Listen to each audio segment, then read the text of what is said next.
मुश्किल नहीं है कुछ भी इस दुनिया में, तू जरा हिम्मत तो कर। मुश्किल नहीं है कुछ भी इस दुनिया में, तू जरा हिम्मत तो कर और ख्वाब बदलेंगे हकीकत में, तू जरा कोशिश तो कर। नमस्कार दोस्तों, मैं विक्रम सिंह स्वागत करता हूं आप सभी का अपने यूट्यूब चैनल फोकस एवी पर। दोस्तों इसी कोशिश के साथ, इसी हिम्मत के साथ शुरू करेंगे आज के हमारे वीडियो को। दोस्तों आज के इस वीडियो में हम लोग बात करेंगे जैक बोर्ड क्लास 12 इकोनॉमिक्स के टॉप ऐसे 100 वायरल ऑब्जेक्टिव क्वेश्चन करेंगे जो आपके एग्जाम में डायरेक्ट पूछा जाएगा। जी हाँ दोस्तों, बहुत ज्यादा इंपॉर्टेंट क्वेश्चन होने वाले हैं।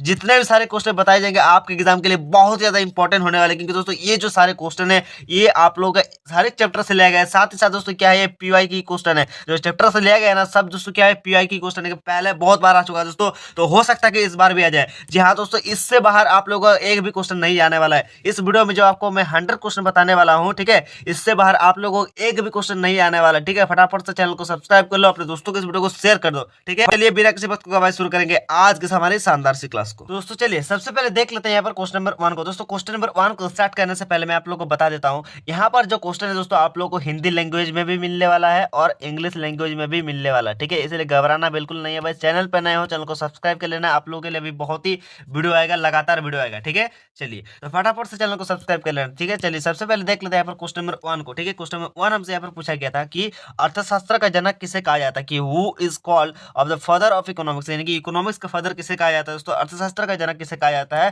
तो यहाँ पर आपके पास यहाँ पर ऑप्शन है दोस्तों, यहाँ पर आपके पास ऑप्शन है पर एडम स्मिथ, मार्शल रॉबिन्स, इनमें से कोई नहीं। तो कौन है दोस्तों, अर्थशास्त्र का जनक किसे कहा जाता है दोस्तों, तो एडम स्मिथ को जो है अर्थशास्त्र का जनक कहा जाता है, हमेशा याद रखिएगा। ठीक है, क्वेश्चन आ सकता है, बहुत ज्यादा इंपॉर्टेंट क्वेश्चन है। ठीक है, चलिए नेक्स्ट क्वेश्चन को देख लेते हैं, क्वेश्चन नंबर 2 को। क्वेश्चन 2 हमसे यहाँ पर पूछा गया है कि यहाँ पर कि एकाधिकार की विशेषता क्या है। तो एकाधिकार की विशेषता क्या है यहाँ पर आपको बताना है। Feature of monopoly is, feature of monopoly is, एकाधिकार की क्या विशेषता है यहाँ पर आपको बताना है। तो क्या विशेषता होती है दोस्तों, तो इनमें से कोई नहीं, मतलब दोस्तों क्या क्या नहीं होता है, फर्मों या विक्रेताओं का अधिक संख्या नहीं होता है, फर्मों का स्वतंत्र प्रवेश और वो छोड़ना नहीं होता है। ठीक है, उसके बाद अगर बात करें एक विक्रेता तथा अधिक क्रेता, ये भी नहीं होता है। तो क्या हो जाएगा, इसका ऑप्शन नंबर डी एकदम बिल्कुल करेक्ट आंसर हो जाएगा। ठीक है, चलिए नेक्स्ट क्वेश्चन देख लेंगे यहाँ पर क्वेश्चन नंबर 3 को। ठीक है, क्वेश्चन नंबर 3 हमसे यहाँ पर पूछा गया था। ठीक है, क्वेश्चन नंबर 3 यहाँ पर पूछा गया था कि मांग की कीमत लोच से अभिप्राय है, मांग की लोच से क्या अभिप्राय है यहाँ पर आपको बताना है। Meaning of price elasticity of demand is, क्या होता है। तो क्या होता है दोस्तों, इसका ऑप्शन नंबर ए एकदम बिल्कुल करेक्ट आंसर हो जाएगा। कीमत में परिवर्तन के कारण मांग में परिवर्तन, change in demand due to change in price. ठीक है, चलिए तो क्या हो जाएगा, 3 का ऑप्शन नंबर क्या होगा, 3 का ऑप्शन नंबर ए एकदम बिल्कुल राइट आंसर हो जाएगा। तो चलिए अब हम लोग देख ले यहाँ पर नेक्स्ट वाला क्वेश्चन पे। यहाँ पर क्वेश्चन पूछ रहा है कि वह वक्र जो आर्थिक समस्या दर्शाता है कहलाता है, क्या कहलाता है। The curve which show economic problem is called, क्या कहलाता है यहाँ पर बताना है। तो क्या होता है दोस्तों, यहाँ पर क्या हो जाएगा, तो क्या हो जाएगा यहाँ पर, क्या हो जाएगा, इसका आंसर क्या हो जाएगा, ऑप्शन नंबर, इसका आंसर ऑप्शन नंबर डी एकदम बिल्कुल करेक्ट आंसर हो जाएगा। उत्पादन संभावना वक्र, यानी कि प्रोडक्शन पॉसिबिलिटी कर्व। ठीक है, चलिए चलिए अब हम लोग देख लेंगे यहाँ पर हमारा नेक्स्ट वाला क्वेश्चन पर। क्वेश्चन पूछ रहा है कि अर्थव्यवस्था की केंद्रीय समस्या कौन कौन सी है। What is the central problem of an economy, यानी कि अर्थव्यवस्था की केंद्रीय समस्या क्या क्या है। तो क्या क्या है दोस्तों, इनमें से सभी हो जाएगा, मतलब साधनों का आवंटन, साधनों का कुशलतम उपयोग, आर्थिक विकास। ठीक है, यानी कि इनमें से सभी। ठीक है, तो चलिए अब हम लोग देख लेंगे यहाँ पर नेक्स्ट वाला क्वेश्चन पर। क्वेश्चन पूछ रहा है कि किसके अनुसार अर्थशास्त्र मानव कल्याण का विज्ञान है। तो किसके अनुसार जो है दोस्तों, जो अर्थशास्त्र यानी कि इकोनॉमिक्स जो है मानव कल्याण का विज्ञान है। यहाँ पर क्वेश्चन पूछ रहा है कि according to whom economics is science of human welfare. ठीक है, तो किसके अनुसार दोस्तों, मार्शल के अनुसार। इसका आंसर ऑप्शन नंबर ए एकदम बिल्कुल राइट आंसर हो जाएगा। चलिए अब हम लोग देख लेंगे नेक्स्ट वाला क्वेश्चन पर। यहाँ पर क्वेश्चन पूछ रहा है कि अर्थशास्त्र को वर्गीकृत किया जा सकता है इकोनॉमी में भी क्लासिफाइड एज, किसमें, तो किसमें किया जा सकता है, पूंजीवादी के रूप में, समाजवादी के रूप में, मिश्रित के रूप में, इनमें से सभी। तो क्या हो जाएगा, इसका ऑप्शन नंबर डी एकदम बिल्कुल करेक्ट आंसर हो जाएगा। कैपिटलिटीज, सोशलिस्टिस्ट, मिक्स, ऑल ऑफ दिस। ठीक है, चलिए अब हम लोग देख लें यहाँ पर नेक्स्ट वाला क्वेश्चन पे। यहाँ पर क्वेश्चन पूछ रहा है कि मांग में कमी निम्नलिखित में से कौन से कारण है, मांग में कमी के निम्नलिखित में से कौन सा कारण है यहाँ पर बताना है।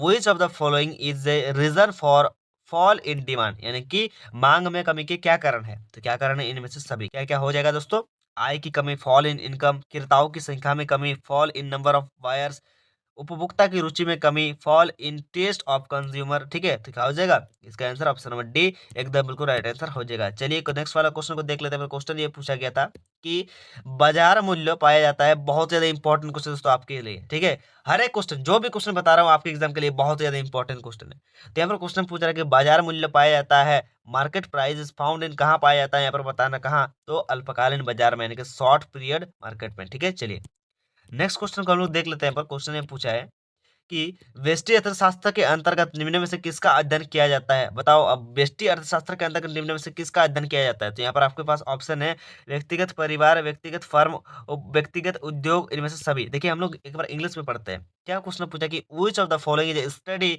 Under micro economics. हम लोग माइक्रो इकोनॉमिक्स के अंतर्गत किसका अध्ययन करते हैं? ठीक है, यानी कि व्यष्टि अर्थशास्त्र के अंतर्गत हम लोग किसका अध्ययन करते हैं? तो इनमें से सभी किसका? व्यक्तिगत परिवार मतलब individual family, individual form, individual industry, इनमें से सभी। ठीक है, तो क्या हो जाएगा इसका आंसर? ऑप्शन नंबर डी एकदम बिल्कुल राइट आंसर हो जाएगा। ठीक है, चलिए तो चलिए अब हम लोग देख लेते हैं यहाँ पर नेक्स्ट वाला क्वेश्चन पर। क्वेश्चन पूछ रहा है कि मांग की कीमत लोच से अभिप्राय है। Meaning of price elasticity of demand. मांग की कीमत लोच से क्या अभिप्राय है? क्या अभिप्राय है? कीमत में परिवर्तन के कारण मांग में परिवर्तन, यानी कि change in demand due to change in price. ठीक है, चलिए अब हम लोग देख लेंगे पर नेक्स्ट वाला क्वेश्चन पर। क्वेश्चन पूछ रहा है कि उपयोगिता की निम्न में से कौन सी विशेषता, यानी कि which of the following is A characteristics of utility. ठीक है, तो यहाँ पर क्या हो जाएगा इसका? ऑप्शन नंबर डी एकदम बिल्कुल करेक्ट आंसर हो जाएगा। क्या क्या होता है? उपयोगिता एक मनोवैज्ञानिक परिघटना है। Utility is a sociological phenomena. उपयोगिता व्यक्तिपरक होती है, यूटिलिटी इज सब्जेक्टिव। उपयोगिता का विचार सापेक्षिक होता है, यानी कि utility is a relative concept. ठीक है, यानी कि क्या हो जाएगा इसका आंसर? ऑप्शन नंबर डी एकदम बिल्कुल करेक्ट आंसर हो जाएगा। चलिए नेक्स्ट क्वेश्चन को हम लोग देख लेते हैं।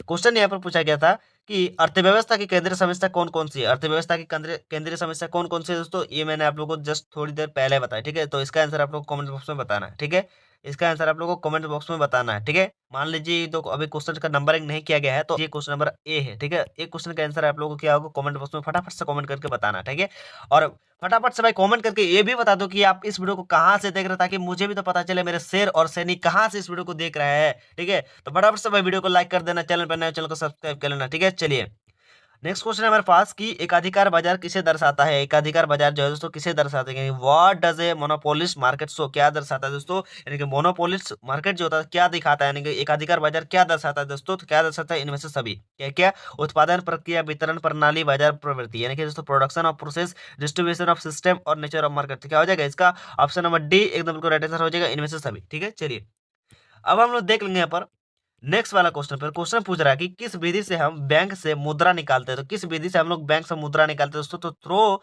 Which method can be withdraw money from bank. तो किस मेथड से हम लोग दोस्तों बैंक से दोस्तों पैसा निकालते हैं? तो किस विधि से दोस्तों? तो विड्रॉल फॉर्म के द्वारा भी, चेक से भी और एटीएम से भी। तो क्या हो जाएगा इसका? ऑप्शन नंबर डी एकदम बिल्कुल करेक्ट आंसर हो जाएगा, इनमें से सभी। ठीक है, चलिए नेक्स्ट क्वेश्चन को हम लोग देख लेते हैं। क्वेश्चन पूछा गया है कि प्रत्यक्ष कर है, डायरेक्ट टैक्स इज। प्रत्यक्ष कर और अप्रत्यक्ष कर आप लोग जानते होंगे। ठीक है, तो प्रत्यक्ष कर यहाँ पर पूछ रहे हैं, लेकिन डायरेक्ट टैक्स पूछ रहे हैं। तो डायरेक्ट टैक्स क्या होता है? तो क्या होगा दोस्तों? यहाँ पर ए और बी आंसर दोनों हो जाएगा, यानी कि आयकर और उपहार उपहार कर दोनों हो जाएगा, यानी कि इनकम टैक्स और गिफ्ट टैक्स। ठीक है, चलिए तो क्या होगा यहाँ पर? इसका आंसर ऑप्शन नंबर सी एकदम बिल्कुल राइट आंसर हो जाएगा। तो चलिए अब हम लोग देख लेंगे यहाँ पर नेक्स्ट वाला क्वेश्चन पर। यहाँ पर क्वेश्चन पूछ रहा है कि व्यावसायिक बैंक द कॉमर्शियल बैंक क्या होता है? यहाँ पर आपको बताना है। तो क्या होता है? तो क्या होता है दोस्तों? कॉमर्शियल बैंक जमा स्वीकार करता है, एक्सेप्ट डिपॉजिट, ऋण प्रदान करते हैं, एडवांस लोन देते हैं, लाकर आदि की सुविधा देते हैं, यानी कि प्रोवाइड्स लोकर्स फैसिलिटीज, इनमें से सभी। ठीक है, तो व्यावसायिक बैंक क्या होता है? इनमें से सभी हो जाएगा। ठीक है, चलिए अब हम लोग देख लेंगे पर नेक्स्ट वाला क्वेश्चन पर। क्वेश्चन पूछ रहा है कि एक अर्थव्यवस्था में कौन सा क्षेत्र सम्मिलित रहता है? Which of the sector is include in economy. Economy में यानी कि अर्थशास्त्र में दोस्तों, अर्थव्यवस्था में दोस्तों कौन सा क्षेत्र सम्मिलित रहता है? तो यहाँ पर आपके पास ऑप्शन है प्राथमिक क्षेत्र, यानी कि प्राइमरी सेकेंडरी क्षेत्र मतलब द्वितीय क्षेत्र। ठीक है, टर्शरी क्षेत्र मतलब यहाँ पर तृतीय क्षेत्र। ठीक है, समझ में आ रहा है कि नहीं आ रहा भाई? ठीक है, जो क्या हो जाएगा इसका? ऑप्शन नंबर डी एकदम बिल्कुल राइट आंसर हो जाएगा, इनमें से सभी। ठीक है, चलिए तो चलिए अब हम लोग देख लेंगे यहाँ पर नेक्स्ट वाला क्वेश्चन पर। क्वेश्चन ये पूछ रहा है कि विदेशी विनिमय का दर का निर्धारण होता है तो कैसे होता है? Foreign exchange rate is determined by किसके द्वारा होता है? तो मांग एवं पूर्ति की शक्ति द्वारा, डिमांड एंड सप्लाई फोर्सेस द्वारा। ठीक है, तो चलिए क्या हो जाएगा इसका आंसर? ऑप्शन नंबर डी एकदम बिल्कुल राइट आंसर हो जाएगा। चलिए क्वेश्चन नंबर देख लेते हैं हम नेक्स्ट वाला क्वेश्चन को। यहाँ पर क्वेश्चन पूछ रहा है कि उत्पादन के निम्न में से कौन सा साधन है? उत्पादन के निम्न में से कौन सा साधन है? Which of the following is a source of production. ठीक है, तो कौन सा साधन है दोस्तों? इनमें से सभी। क्या होता है? भूमि भी होता है, श्रम भी होता है, पूंजी कैपिटल भी होता है, पूंजी भी होता है। ठीक है, चलिए अब हम लोग देख लेंगे नेक्स्ट वाला क्वेश्चन पर। क्वेश्चन ये पूछा गया है कि उत्पादन संभावना वक्र का ढाल गिरता है, the slope of the production possibility curve falls. कैसे होता है दोस्तों? नीचे से ऊपर, यानी कि नीचे से ऊपर। ठीक है, चलिए अब हम लोग देख लेते हैं पर नेक्स्ट वाला क्वेश्चन पर। क्वेश्चन ये पूछ रहा है कि जब कुल उपयोगिता अधिकतम होती है तब सीमांत उपयोगिता क्या होती है? यहाँ पर आपको बताना है। ठीक है, इंग्लिश में क्वेश्चन पूछा कि one total utility becomes maximum marginal utility. तो यहाँ पर क्या होगा? तो यहाँ पर कितना होता है दोस्तों? शून्य होता है। ठीक है, जब कुल उपयोगिता अधिकतम होती है तो सीमांत उपयोगिता क्या होता है दोस्तों? शून्य होती है। ठीक है, यानी कि जीरो होती है। ठीक है, चलिए अब हम लोग देख लेंगे नेक्स्ट वाला क्वेश्चन। क्वेश्चन ये पूछ रहा है कि पूर्ण प्रतियोगिता में क्या स्थिर रहता है, पूर्ण प्रतियोगिता बाजार में क्या स्थिर रहता है, यानी कि in a perfect competition which of the following remains constant. तो इसका आंसर क्या होगा, ऑप्शन नंबर सी एकदम बिल्कुल राइट आंसर हो जाएगा। ठीक है, एआर में भी और एमआर में भी। ठीक है, चलिए नेक्स्ट क्वेश्चन को हम लोग देख लेते हैं। यहाँ पर क्वेश्चन ये पूछ रहा है कि मांग की लोच कितने प्रकार की होती है। मांग की जो लोच होती है दोस्तों, यानी कि डिमांड ऑफ इलास्टिसिटी कितने प्रकार की होती है। How many types of elasticity of demand are there. ठीक है, कितने टाइप का होता है, कितने टाइप का होता है दोस्तों, 5 टाइप का होता है। ठीक है, यानी कि क्या हो जाएगा, इसका आंसर 5 हो जाएगा। ठीक है, हमेशा याद रखिएगा डिमांड ऑफ इलास्टिसिटी कितने टाइप का होता है, 5 टाइप का होता है। चलिए नेक्स्ट क्वेश्चन को हम लोग देख लेते हैं। पर क्वेश्चन ये पूछा गया है कि किसके अनुसार अर्थशास्त्र मानव कल्याण का विज्ञान है। According to the whom economics is a science of women welfare. तो दोस्तों इसका आंसर आप लोगों को कमेंट बॉक्स में बताना है। जी हाँ दोस्तों, इसका आंसर आप लोगों को कमेंट बॉक्स में फटाफट से कमेंट करके बताना है। जी हाँ दोस्तों, अभी तो क्वेश्चन का नंबर 1 नहीं किया गया है, इसीलिए इस क्वेश्चन को मान लो अभी बी। ठीक है, ए क्वेश्चन का भी आंसर आप लोग को कमेंट बॉक्स में बताना है और बी क्वेश्चन का भी आंसर आप लोग को कमेंट बॉक्स में बताना है। इससे पहले दोस्तों ऑलरेडी का आप लोग को होमवर्क दिया कि कमेंट बॉक्स में बताओ दूसरे एक पहले वाले क्वेश्चन का। ठीक है, अब बताओ, मान लीजिए इसको बी वाला क्वेश्चन। ठीक है, और इसका आंसर आप लोग कमेंट बॉक्स में बताना कि किसके अनुसार मानव अर्थशास्त्र जो है मानव कल्याण का विज्ञान है, तो किसके अनुसार। ठीक है, यहाँ पर आपको बताना है, तो कि इसका आंसर आप लोग फटाफट से कमेंट बॉक्स में बताओ। तो चलिए अब हम लोग देख लेते हैं यहाँ पर नेक्स्ट वाला क्वेश्चन पर। क्वेश्चन ये पूछा कि कॉफी के मूल्य में वृद्धि होने से चाय की मांग क्या होती है। With rise in coffee price the demand of T. ठीक है, तो यहाँ पर क्या होता है, देखिए क्या है, ये जो कॉफी है ना, ये कॉफी है और चाय दोस्तों है क्या, आपस में दोस्तों क्या है, एक पूरक वस्तु है। ठीक है, पूरक वस्तु है, यानी कि दोस्तों इसके बिना ये अधूरा है। ठीक है, इसके बिना ये अधूरा है।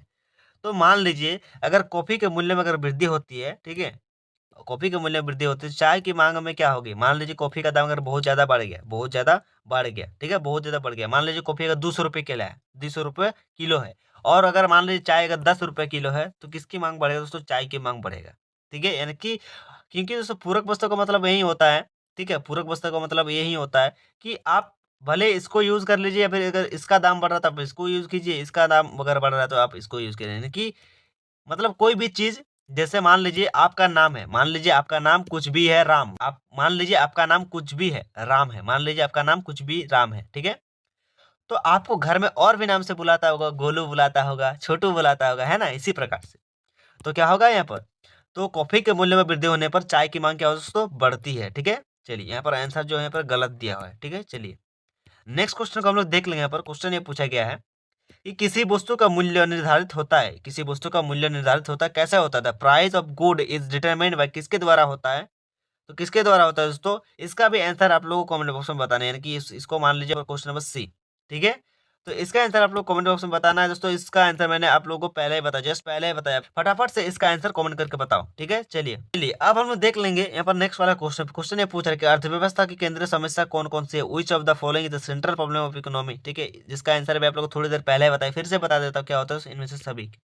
साधनों का आवंटन, साधनों का कुशलतम उपयोग और आर्थिक विकास। ठीक है, चलिए अब हम लोग देख लेंगे अपन नेक्स्ट वाला क्वेश्चन पर। क्वेश्चन ये पूछ रहा है कि वह कौन सा समय है जिसमें उत्पादन के सभी साधन परिवर्तित किए जा सकते हैं।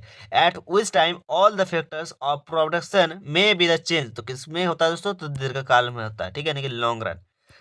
चलिए नेक्स्ट क्वेश्चन को हम लोग देख लेंगे, बहुत ज्यादा आपके एग्जाम के लिए काफी ज्यादा इंपॉर्टेंट है। ठीक है, बहुत ज्यादा इंपॉर्टेंट है। क्वेश्चन यहाँ पर पूछा है कि किस विधि से हम बैंक से मुद्रा निकाल सकते हैं। ठीक है, किस विधि से हम लोग बैंक से मुद्रा निकाल सकते हैं। तो इसका भी आंसर आप लोग को कमेंट बॉक्स में बताना है, फटाफट से कमेंट करके बताओ भाई। ठीक है, फटाफट से कमेंट करके बताओ। इसको मान लो क्वेश्चन नंबर डी। ठीक है, इसका आंसर फटाफट से कमेंट करके बताओ। ठीक है, चलिए देख लो ऑप्शन क्या है। ऑप्शन है विड्रॉल फॉर्म, चेक, एटीएम, सभी।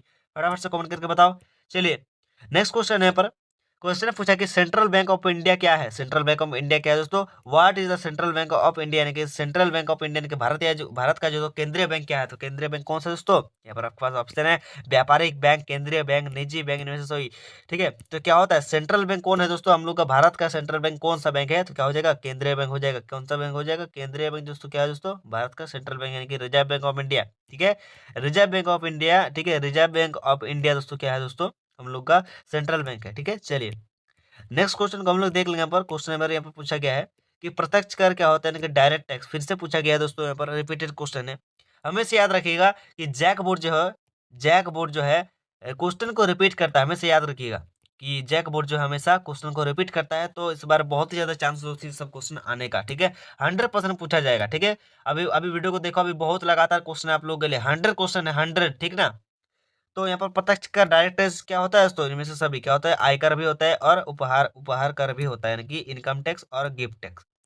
चलिए नेक्स्ट क्वेश्चन को हम लोग देख लेंगे। यहाँ पर क्वेश्चन ये पूछा गया है कि मुद्रा का कार्य है the function of money is, यानी कि मुद्रा का क्या कार्य है यहाँ पर आपको बताना है। तो क्या कार्य होता है दोस्तों? तो विनिमय का माध्यम। ठीक है, चलिए मीडियम ऑफ एक्सचेंज।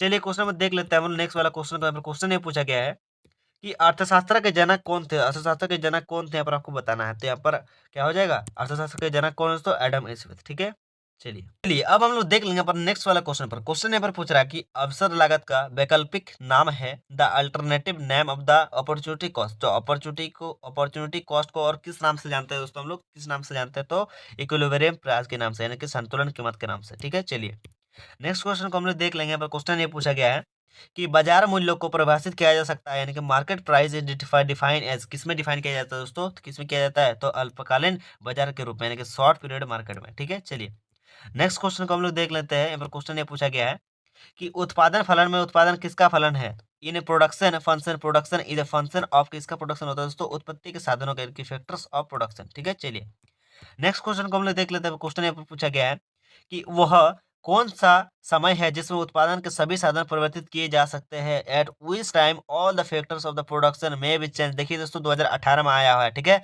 बहुत ज्यादा इंपॉर्टेंट क्वेश्चन है। हर एक क्वेश्चन दोस्तों पीआई की क्वेश्चन है। ठीक है, यानी कि आपके एग्जाम में कई बार आ चुका है और इस बार दोस्तों 100% चांस है ये सब क्वेश्चन आने का। ठीक है, तो इसका भी आंसर आप लोग कमेंट करके बताओ कि कौन सा समय है जिसमें उत्पादन के सभी साधन का परिवर्तित किए जा सकते हैं। बताओ दोस्तों इसका आंसर जस्ट पहले आप लोगों को बताए। ठीक है, इससे पहले आपको पता है तो फटाफट से वीडियो को फिर से देखिए और यहाँ पर इसका आंसर आप लोग बताइए, कमेंट करके बताइए फटाफट। ठीक है, तो क्या हो जाएगा?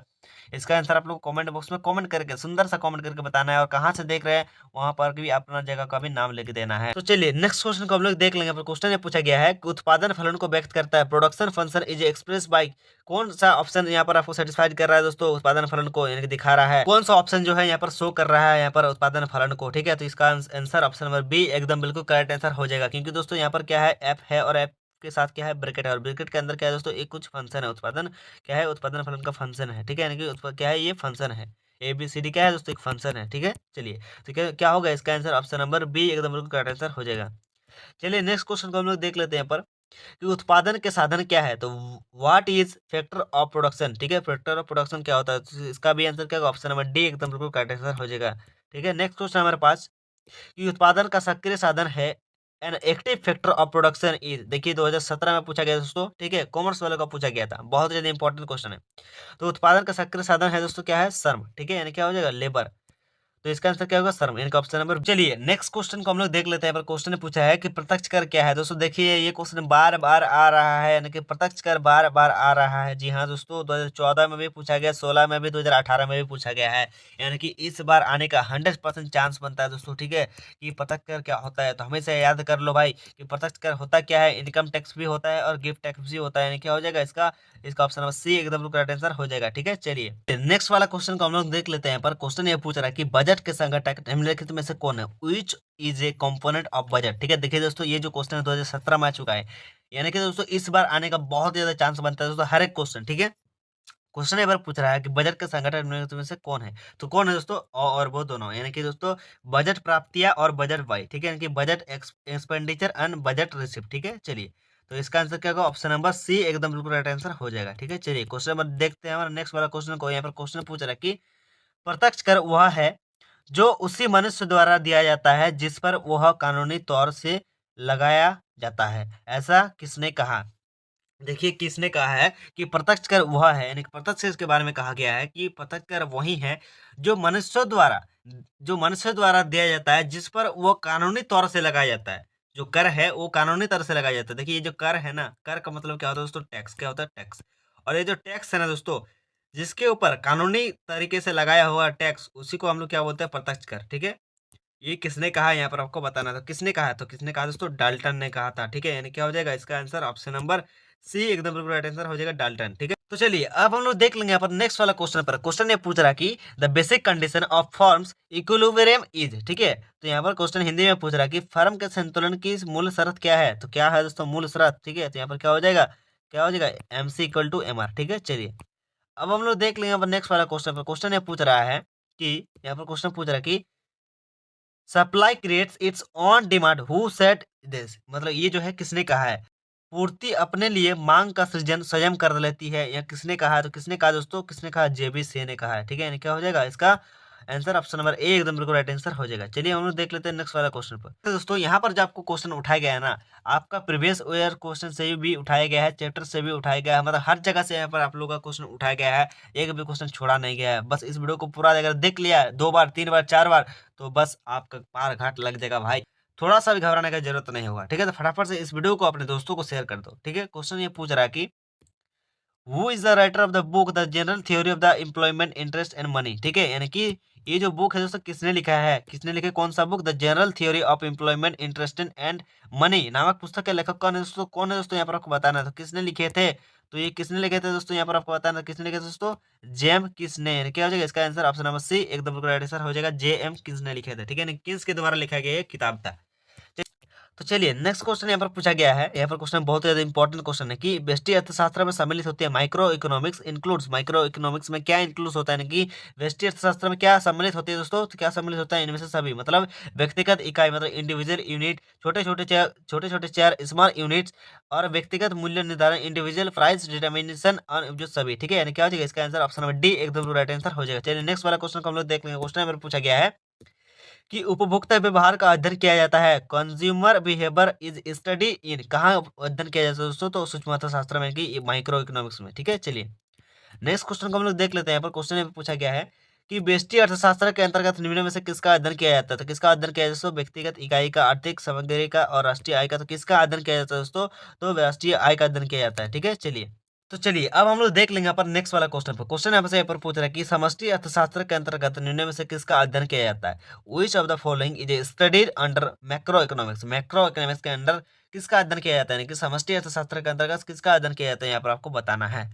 तो यहाँ पर ऑप्शन नंबर है आपका राष्ट्रीय आय, पूर्ण रोजगार, कुल उत्पादन में से सभी। तो हमें से याद रखिएगा जो समष्टि अर्थशास्त्र के अंतर्गत जब लोग अध्ययन करते हैं दोस्तों, यानी कि मैक्रो इकोनॉमिक्स के अंदर, ठीक है, तो कौन सी चीज का करता है, राष्ट्रीय आय का भी करते हैं, पूर्ण रोजगार का भी करता है और कुल उत्पादन का भी करते हैं। यानी कि क्या होगा इसका आंसर ऑप्शन नंबर डी एकदम बिल्कुल राइट आंसर हो जाएगा। तो चलिए नेक्स्ट क्वेश्चन को हम लोग देख लें। क्वेश्चन यहाँ पर पूछ रहा है कि व्यष्टि अर्थशास्त्र की शाखाएं कौन कौन सी है, which of the following is A branch of micro economics. ठीक है, तो कौन कौन सा ब्रांच यहाँ पर आपको बताना है। तो कौन कौन सा ब्रांच है दोस्तों, वस्तु कीमत निर्धारण, साधन कीमत निर्धारण, आर्थिक कल्याण। यानी कि क्या होगा इसका आंसर ऑप्शन नंबर डी एकदम बिल्कुल राइट आंसर हो जाएगा। तो चलिए अब हम लोग देख लेंगे यहाँ पर नेक्स्ट वाला क्वेश्चन पर। क्वेश्चन हमसे यहाँ पर पूछ रहा है कि निम्नलिखित में से कौन उत्पत्ति का साधन नहीं है, which of the following is not a factors of production. दोस्तों इसका आंसर आप लोगों को कमेंट बॉक्स में बताना है, बहुत ज्यादा इजी क्वेश्चन है। बताना ये है कि उत्पत्ति का साधन कौन नहीं है, ठीक है, यानी कि कौन जो है फैक्टर ऑफ प्रोडक्शन नहीं है, यहाँ पर आपको बताना है। ठीक है, तो इसका आंसर आप लोग कमेंट बॉक्स में फटाफट से बताओ। ठीक है, मान लीजिए क्वेश्चन नंबर एफ है। ठीक है, क्वेश्चन नंबर एफ का आंसर आप लोगों को कमेंट बॉक्स में बताना है। ठीक है, चलिए तो चलिए अब हम लोग देख लेते हैं यहाँ पर नेक्स्ट वाला क्वेश्चन पर। क्वेश्चन यहाँ पर पूछ रहा है